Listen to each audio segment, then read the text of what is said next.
Siberia is enormous. To show how much so, this is a map of the lower 48 American states overlaid on top of it. Because of it, Russia is by far the largest nation on Earth, and for all its size, it's actually an immensely lightly populated area, with 33 million people, or roughly the population of the metropolitan area of Tokyo. Similarly, Siberia was very easy for Russia to conquer. It took Russia 40 years to go from the Urals to the Pacific. The armies involved were never more than a couple hundred and were normally several score. This was mainly due to the general lack of countervailing forces due to Siberia's frigid climate. However, how would Russia and the world be different today if the Russians never conquered Siberia and stayed within its European boundaries? How would borders, demographics, culture, wars, and society be different today? That's the question of this alternate history.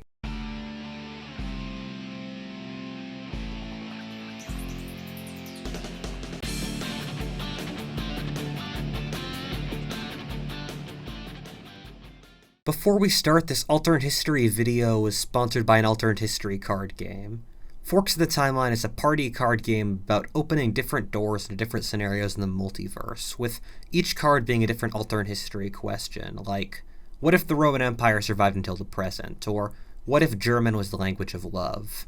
Actually, this timeline started as a question inside this game. Then you get cards like, which ancient pagan god do you most likely worship, or what would be considered the most heinous of crimes? The person who makes the best argument, whether crazy, funny, accurate, or whimsical, gets the point.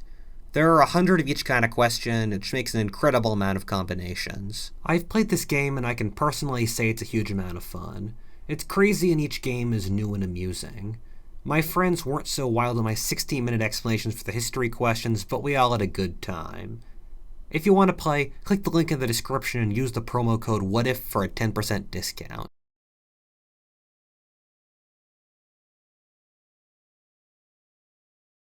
There were several things that set the stage for the Russian colonization of Siberia. The first of which was that the Black Death wiped out the nomadic horse tribes of the Eurasian steppe disproportionately, thus effectively emptying the entire region of population for centuries afterwards. Secondly, gunpowder rendered the enormous military advantage the horse tribes had over farming peoples null and void. These two factors created a power vacuum in the region, allowing the Russians to take over. The main thing that pushed the Russians eastward in the first place was the fur trade. In the 17th century, as the climate became colder due to the mini ice age, the fashion for furs skyrocketed. Thus, enterprising Russians and Cossacks for the most part pushed the frontier thousands of miles east in their search for fur.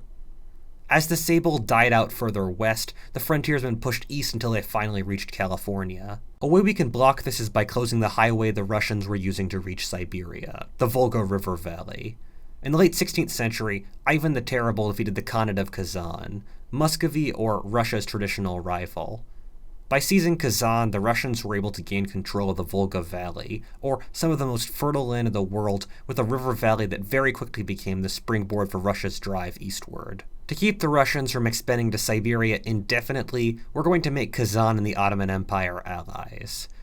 Both states were Muslim Turkic states, and the Ottomans might have wanted to keep their northern border with Muscovy and modern Ukraine quiet. It's easy to forget, but in the 16th century, the Ottomans were the preeminent military power in the world, while Russia was very backwards.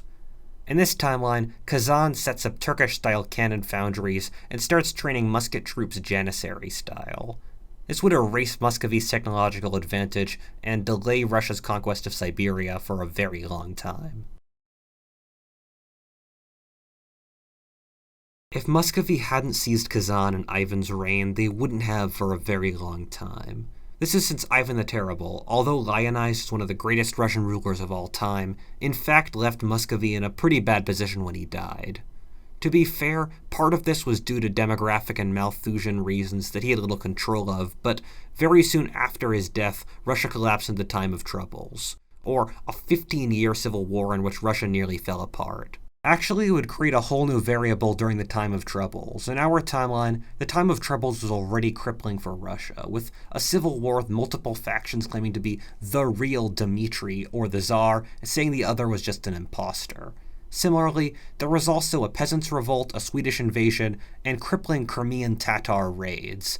Most humiliating of all, Poland invaded so successfully that they occupied Moscow. With the Volga Tatars as another faction that would almost certainly be attacking Muscovy from the east, we have to open up to the possibility that Poland would just annex Moscow and the area around it, while the rest of Muscovy might split off into independent duchies, with the eastern area under Tatar suzerainty.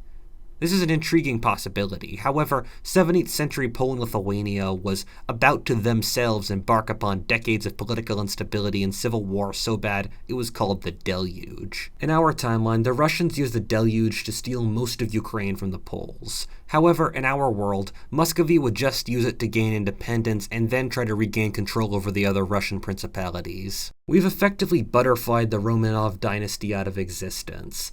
This means we have to get rid of Peter the Great, an incredible figure that effectively pulled Russia out of the Middle Ages into the modern world, the sort of figure nations only get once or twice in their entire history. Without Peter the Great, Russia remains in the Middle Ages, without the impetus to become a more Western and developed country. Russia becomes a Brazil, a giant blob on the map with immense potential, but that's about it. This means that during the Great Northern War, or for those of you who don't know, was when the Swedes were able to conquer the entirety of Scandinavia and most of Eastern Europe. These Swedes were only barely stopped by Russia and modern-day Ukraine. This war just ends in a total Swedish victory in this timeline, with the Swedes becoming hegemons over Eastern Europe. With Sweden becoming so dominant, the European balance of power would go completely off. Everyone, meaning France, Austria, and Prussia, would ally against Sweden, but Charles XII, the King of Sweden, who was a teenager and a military genius, would be able to hold the empire together for a surprisingly long time into the 18th century, fighting off opponents. The death knell of the Swedish Empire would be the Napoleonic Wars, in which the French, with their massive armies and being like our timeline, capable of mustering Polish nationalism, would be capable of swiping the Swedes from their minority rule on the continent, creating a puppet state in Poland. Remember, in this world without Russia, Napoleon wins the Napoleonic Wars because he never invades Russia, and France takes over continental Europe. We've moved far enough away from the start of this timeline that opening this can of worms would probably kill the video, and so I'm just going to stop here for the European effects of this timeline. People often forget this, but the Muslim nations were also avid colonizers. The Ottomans controlled land as far away from Constantinople as Somalia, and had troops operating in Indonesia several times. Early 19th century, Egypt was deep into colonizing Africa, having reached the DRC. Meanwhile, Oman controlled an African empire stretching down to Mozambique, which operated the largest slave trade in history. Kazan, with the most modern military in their part of the world and an ideal position on the Volga River, would start to expand east, using the same things that helped the Russians in our timeline. They would trade furs with Europe and the Islamic world while using their trained troops to conquer other nomadic Turkic peoples in Central Asia. On the other side of the continent, the Manchu Chinese would have continued their expansion. China's Manchu ruling dynasty's homeland was partially in modern Siberia, and so they were very avid about expanding north. In our timeline, the Russians stopped them, but without the Russians, they could have pushed all the way to the Arctic Ocean, perhaps selling furs to the lucrative Chinese fur market. Fun fact, the first time China recognized another valid country besides China existed was in 1689, and that country was Russia. Siberia would develop very differently under these different regimes. Chinese Siberia would end up being very heavily populated. People like to say Siberia is naturally frozen, which isn't true. As a Canadian, much of the climate's comparable. This is evident in that the Chinese province of Manchuria has 200 million people, while the Russian Far East, which in many areas has a warmer climate, has 4 million.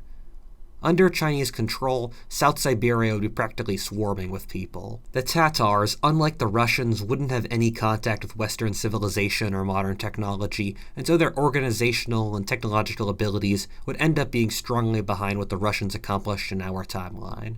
Say what you want about Russian imperialism, but the Russians were the only conduit that allowed modern civilization to get into this part of the world.